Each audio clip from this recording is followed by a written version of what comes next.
Welcome back to the Morning Show here on Arise News. Yes, the civil war between the Biafra Secessionist State and the government of Nigeria was a very terrifying and dreadful war experience from 6 July 1967 to the 15th of January 1970. 50 years after the end of this civil war, issues that led to the war are still lingering in the Nigerian society. They'd have the consensus at the just concluded conference tagged Never Again, which was well attended by Nigerian patriots of diverse ethnic groups, is perfectly coined in the theme of the conference. Never again should the country witness another civil war. The event organizers, along with other civil society organizations, expressed their readiness to promote national cohesion, healing, stability, and building bridges among ethnic groups in Nigeria. Arise News correspondent Ozi Okoli was there and brings us this report. For all that it was a...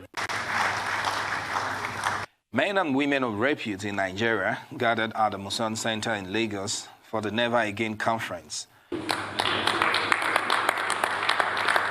The conference, which aims at addressing some salient Nigerian issues, is a solemn opportunity for compatriots to constructively embrace and discuss the Nigerian civil war 50 years after, and to proffer pragmatic steps towards palpable reintegration and unity as a nation. This is an interesting part. I tell the story because I want to raise this part. After I got to Lagos, life was so good, we were partying, James Brown was happening. You were really happy in the neighborhood if you could show that you had Papa's got a brand new bag or whatever. We did not know that a war was going on just a couple of hundred meters down the road. That is the feeling that I have when I see people talking about the Northeast today in Lagos. I think there are some Nigerians killing each other somewhere in the Northeast. Human solidarity and our shared humanity is the most valuable asset that man possesses.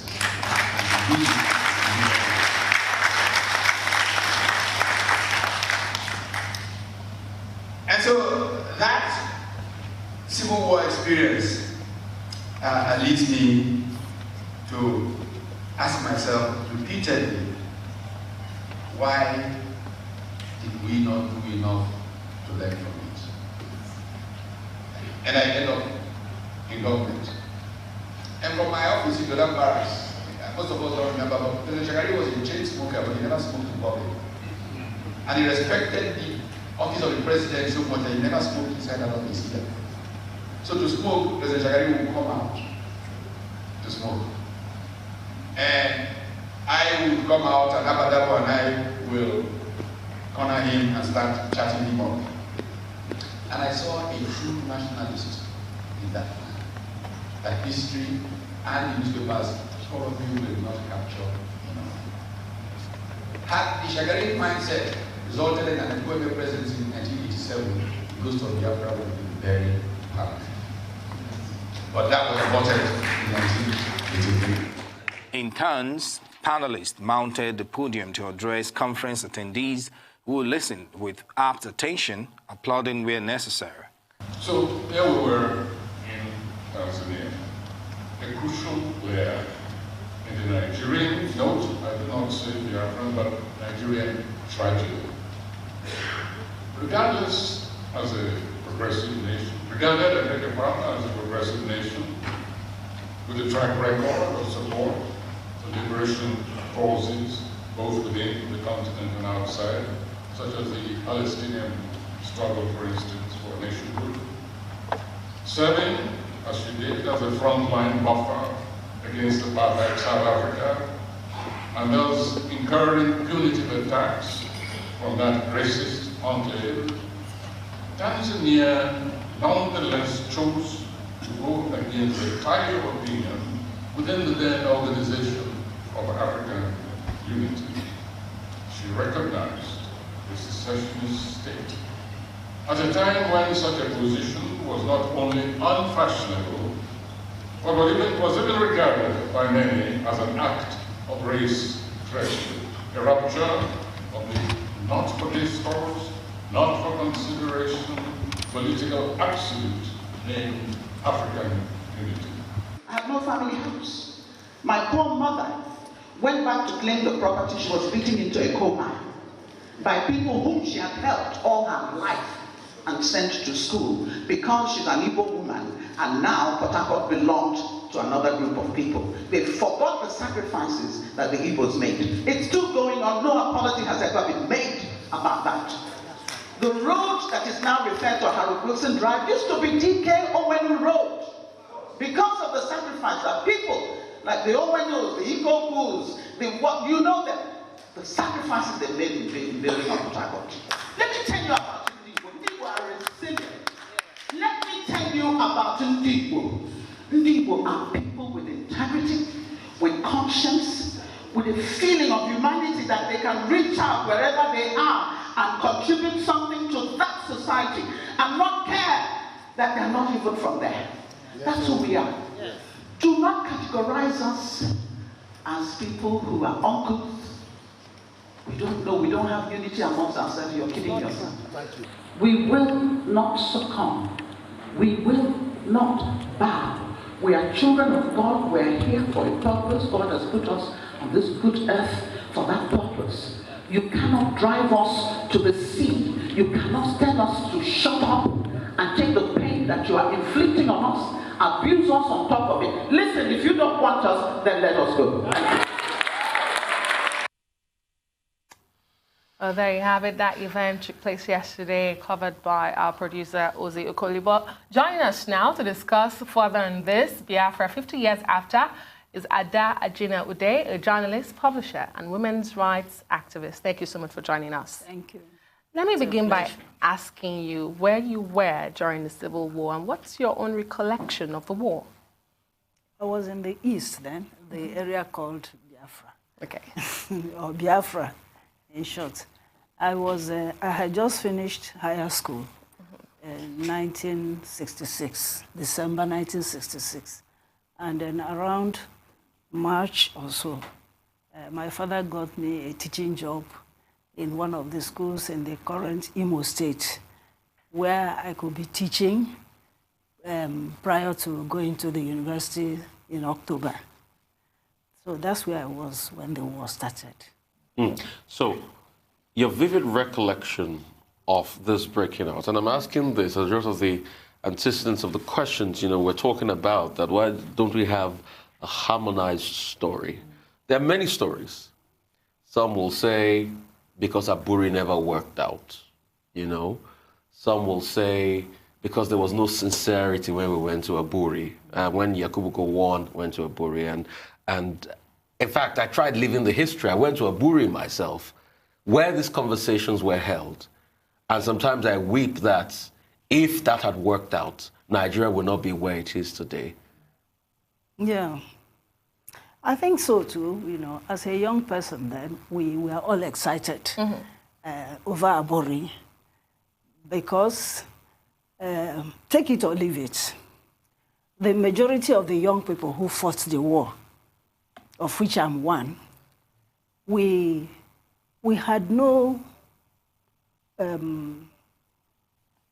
qualms whatsoever about the fact that something had to be changed, that we were not, even if we were going back to be Nigerians, it had to be on different terms.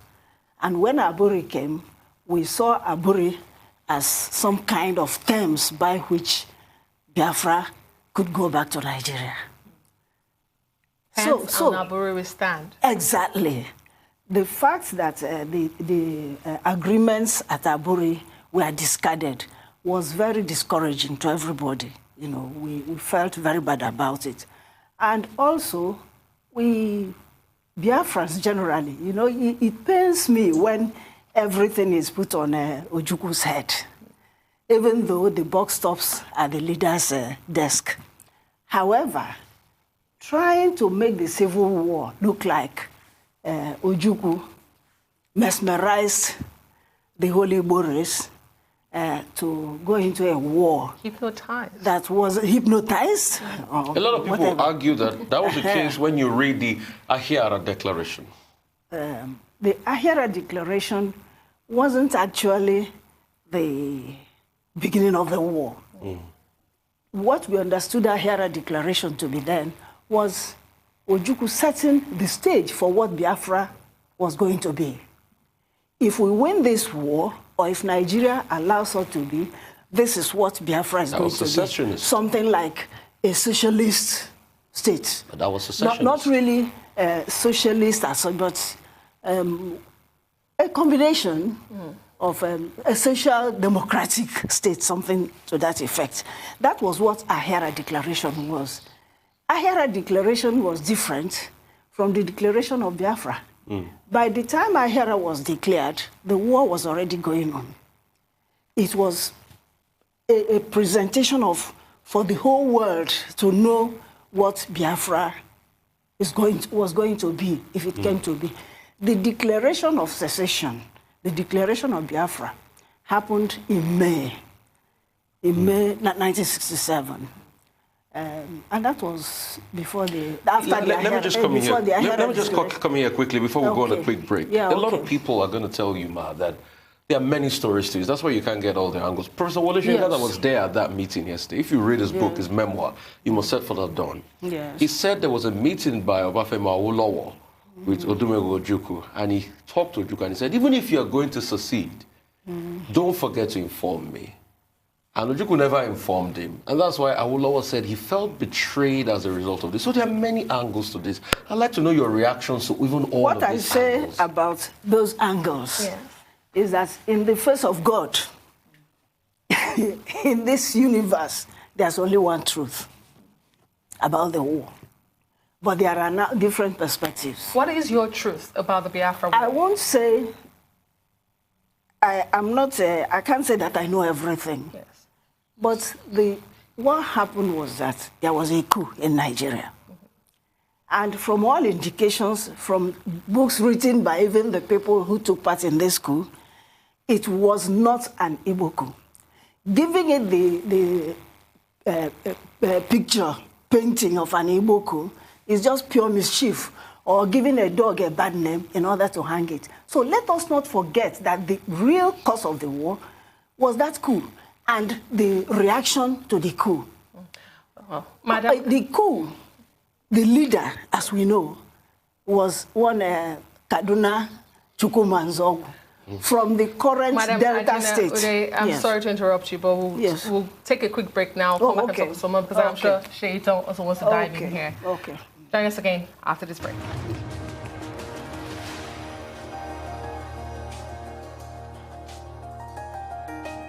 Welcome back to the morning show. We're still joined by Agina-Ude, a journalist, publisher, and women's rights activist. However, we're going to go straight to the Senate Minority Leader, Senator Abaribe, as he lent his voice at the conference 50 years after yesterday. The Never Again conference is to draw our attention to matters that actually affect everybody. And the point has been made in this conference. And that point is, yes, we had 4 regions and there was a civil war. Now we have 36 states. Do you think that we can survive a civil war under 36 states? What we're just going to have is chaos and the dismemberment of this country and immeasurable pain and suffering to millions of Nigerians. So, okay, before the break, you were going to land on the points before I Yes, I was just going to say that let us just make it simple. Remove all the... ambiguity. Yes, exactly. There was a coup. And unfortunately, some people from certain parts of Nigeria died more than the people from the southern part, especially the eastern part of Nigeria then. But the truth of the matter was that these were people who were dissatisfied with the political situation in the country at that time. At that time, the political situation did not really affect the Igbo people in the east. You look at what was happening. It started in the southwest. There was an election in the southwest which was very strongly disputed, and in the process of that, houses were being burnt and all that. And all then the western region. All that. Yes, in the western region. That was the wedge, what we call the southwest now. Yes, yes. That was it. There was no problem in the southeast then. There was no problem. So from the military people who were radicals, the young, the middle class, the middle cadre of the military majors decided to take power from the politicians and do something radical about the country, and then probably hand over to the people who are supposed to rule us very well. If you listen to their speech, they were talking about corruption and things like that. They were not talking about giving the power to any particular tribe or whatever. But some people died more than others. And don't forget that in this country, even 50 years after, there's so much illiteracy and ignorance in Nigeria. So some people capitalized on it, that some people died. It's even more these days. And others didn't die. Started whipping up sentiment. And then they descended on Igbos. There are many books on the massacre of Igbo people in this country. Many books on it people can find independently written, not by government. Then you will begin to have an idea of the type of reaction. Market women, people in offices working who had no interest in politics or whatever, apart from killing the whole military, were laying people on the railway, cutting pregnant women's tummies and bringing out the baby and even killing the baby. Igbo people decided to go back to their place. Any tribe in this country should imagine it. If such a thing happens now, you are killed, you are hounded, not only in the north, they came back to the south, started hounding, some were hounded here in the west, especially the military people, and everybody ran to the east where they felt this is where they feel safe. Unfortunately, at that time, the military governor was an Igbo person. They are so good. I want to talk about the way forward now, because at the end of the war in 1970, ex-military leader Yakubu Gowon ended the war in 3 hours, which he called rehabilitation, reconstruction, and reintegration. Yes. So now, as someone that lived through the war and is still alive 50 years after, what lessons are there to be learned, and how can we begin to change this narrative? Thank you so much. If you listen to the video that of Gowon that was played at this conference, you will know that Gowon himself is not ready for reconciliation, rehabilitation, and what is the other R. The truth of it was that those 3 R's were never implemented. And reintegration. The bitterness or whatever still reigns. Gowon, 50 years after, 80-something years after, of age, sent a video where he said they went out. He tried to trivialize Aburi. He said when they were after Aburi, they gave different interpretations. Is it not English? It wasn't written in Hausa or Igbo. Interpretations, they gave it a different interpretation. Ojukwu gave it a different interpretation, and Ojukwu said, on Aburi we stand, and he said, on Aburi you will fall. You get the point. So, there was nothing like the 3 R's in Nigeria. So let us now go back to those 3 R's and sincerely implement. We are ready. Because we said never again. I was one person who knelt down after the war and said, God, don't let this country see this type of thing again. Because if you see war, if you are in a war zone, in a war area, theater, you will envy even people in hospitals in a peaceful area. Yes. So let us go back. Let us go back to those 3 R's that Gowon claimed he was going to implement, and implement them. Because they are still waiting to be implemented. They have not been implemented. When we implement them, then we can now talk to ourselves frankly like they did in Rwanda. Let us face the actual truth. Before the war, before the massacre of Indibo, there had been series of massacres of Indibo in the north. It used to be a like of 10 years affair. They would find one reason and massacre them. So it had been happening. So for people to say, Ojukwu asked Igbo people were bitter. They were very bitter. So it didn't take Ojukwu, people who are saying Ojukwu convinced or told people to go. It's my generation that fought the war. I lost my brother, I lost my uncle, I lost many cousins and nephews and nieces. So, nephews, rather. So people wanted, they felt like rather than be in a country where they are less than second class, it's better they fight and face the consequences. It didn't take Ojukwu or anybody to force Igbo people to see that they cut people's head, put them in the train for us, Ojukwu to come, and then we went to a place where we felt was safe.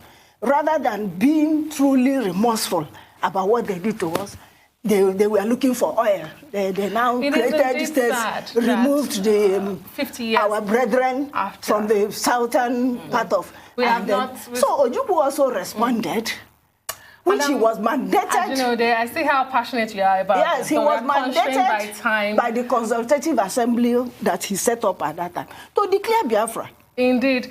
50 years after, it is so painful to see that we're still talking about healing, reconciliation, reintegration. Many leaders of thought, including former President Obasanjo, have said and have warned that we're not managing our diversity properly. Yes. But as a people, do you think, have you seen enough to say Nigerians themselves are desirous to live as a united country? Have you seen cohesion by the Nigerian people, or is this just a purely leadership crisis? There's no, unfortunately, there's none. And we would love to have that cohesion because there's really, economically, in so many ways, it will be good to be Nigerians. We used to be, even despite the incessant killings of Igbos in the north. Igbos went to the north, they lived among them. If you hear like the BC Olatilo, who speaks the 3 Nigerian languages, he learned it in Kano. He never lived in the east, but he speaks Igbo very fluently. People lived together and mixed without any type of discrimination. I'm from here, I'm from here. So that was how it was at that time. And we can see that you're still inundated with the passion. But as we wrap up, yes, a word of healing to this generation that didn't see the war. Okay. Advise them as a mother and tell them it's okay to shake the sword and embrace peace as we wrap up. Yes, yes, exactly. I'm sorry. It's okay. It's okay. Because almost missing the although the war has ended, the idea of Biafra still lives. Yeah. Okay. Yes. Exactly. So exactly. The healing, the true reconciliation. What's your word to this generation? If we can actually tell ourselves the truth. That is the problem. People come with their own ideas. Okay, we are from this part of Nigeria. We are from this other part of Nigeria. We are not. So there's so much divisiveness. Yes, there's so much divisiveness. If we can accept truly that this is what caused the war, these are the effects of the war, we accept to ourselves, we are sorry.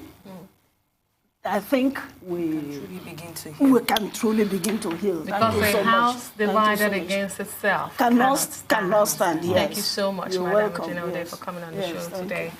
And indeed, never again. Well, that brings us to the end of the show today. I am Adesua Omorwan. I'm Rafai Husseini. And I'm Shaitan Atigari. Thank you so much for watching. You can also follow us on all the social media handles showing now on the screen. This is Arise News.